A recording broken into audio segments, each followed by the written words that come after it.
Nalulungkot ako. Bakit na naman? Kasi dati kasama natin sila mama tsaka si papa. Ayun, tayo na lang dalawa. Nga pala, kamusta yung pag-aaral mo?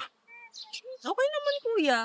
Pero nahirapan ako sa isang subject. Anong subject yan? Baka may maitulong ang kuya mo. Math yun kuya.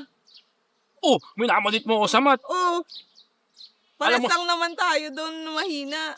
Minamalit mo ako sa math. Alam mo naman magaling ako sa English. Basta kuya, sabi ko sa sarili ko, hindi ako pwedeng bumagsak. Bakit? Siyempre, malulungkot ka. Talagang kapatid ko na to. O nga pala kuya, may bago akong kaibigan. Oh? Oo, mabait siya. Tapos, pares kami ng vibes. Tapos, alam mo yun, gustong-gusto ko laging pumasok. Kasi Ano? syempre nakikita ko siya, may kasabay na ako mag-dance. Alam mo maganda yan kasi nung nag-aaral ako, siyempre mga kaibigan ko rin yung inspirasyon sa school para pumasok.